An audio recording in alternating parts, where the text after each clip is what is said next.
Odep à tous, bien-aimés frères et sœurs. Les choses ne cessent de s'aggraver au Moyen-Orient.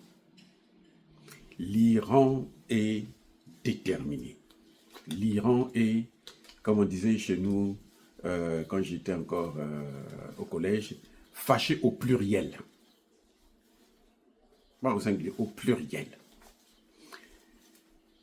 L'Iran demande aux Israéliens, au peuple, de quitter les lieux, de se déplacer, d'aller ailleurs. En tout cas, en fait, ce que Israël demandait aux Gazaouis, quittez, allez-y en Égypte, allez-y en Jordanie ou ça là, débrouillez-vous. Parce que nous, Trump a dit qu'on va mettre une station balnéaire, une plage, des immeubles, des hôtels et tout. Donc, partez, nous, on a envie de faire le business ici.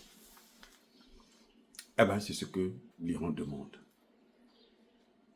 à Israël, au peuple, pour sauver leur vie. Parce que l'Iran est décidé maintenant de raser l'État hébreu. Les amis, j'espère que les gens vont se ressaisir. J'espère que Netanyahou, qui est à l'origine de tout ça, va se calmer. J'espère que la France, Emmanuel Macron, qui est si stupide pour dire que l'Iran va se... plutôt, Israël a le droit de se défendre alors que c'est Israël qui attaque. Je ne comprends pas. Enfin, elle se défend contre elle-même, hein, ou contre... Israël se défend contre lui-même, quoi. Les amis. Le droit à la légitime défense, c'est lorsque quelqu'un t'attaque. Pas lorsque toi, tu attaques. Tu attaques quelqu'un et tu lui dis, tu dis non, moi je dois me défendre. C'est toi qui attaques, tu veux te défendre. C'est celui que tu as attaqué qui se défend, c'est pas toi qui se défend. Encore. Les frappes ou l'intervention préventive n'existent nulle part dans les textes internationaux. Ça, c'est un vocabulaire politique des Occidentaux pour mener les guerres qui les intéressent. Quand ils ont envie de faire une guerre quelque part, ils disent « Nous, on fait cette guerre-là pour la prévention. » Vous voyez, ils occupent l'Afrique, là, pour la prévention du terreau chez eux. Je reprends, attendez, je reprends. C'est-à-dire, hein, ces gens-là, ils viennent en Afrique, ils installent des bases sur l'ensemble du continent, surtout avec ces dirigeants pourris, la pourriture, les garbage, hein, asshole, comme disait Trump, des présidents qui ne sont que des trous de cul. Hein, voilà.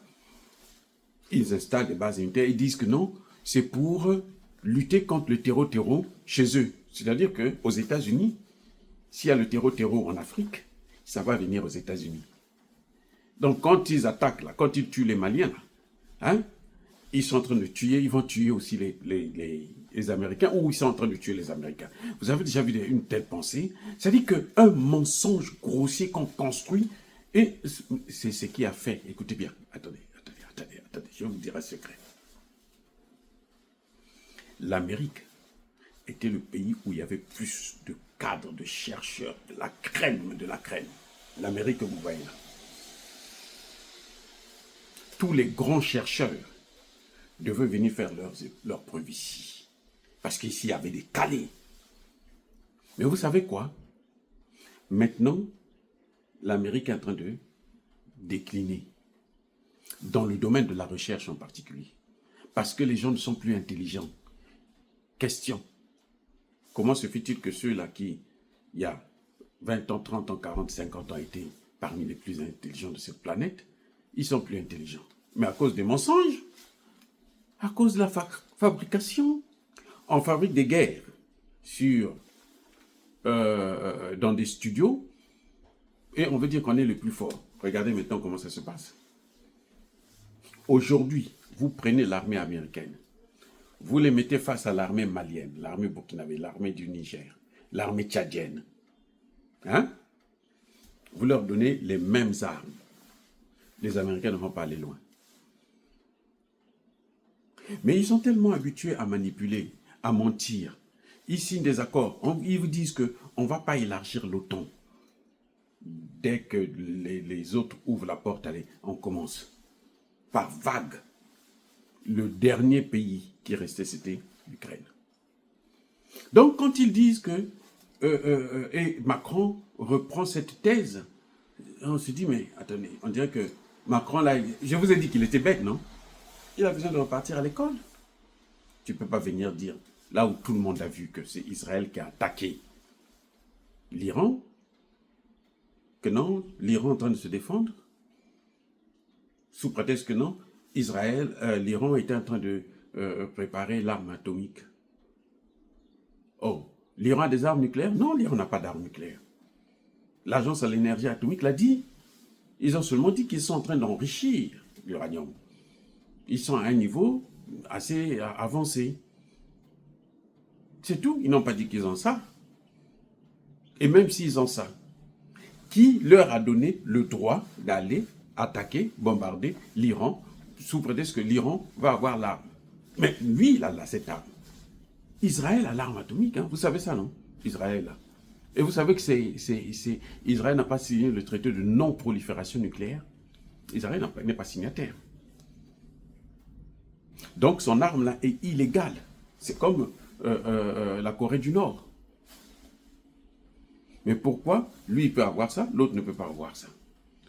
Et vous voyez les États-Unis et la Russie, ils s'entendent pour que personne ne puisse l'utiliser. Vous voyez l'Inde et le Pakistan, ils se sont affrontés là. Ils ont utilisé ça? Non.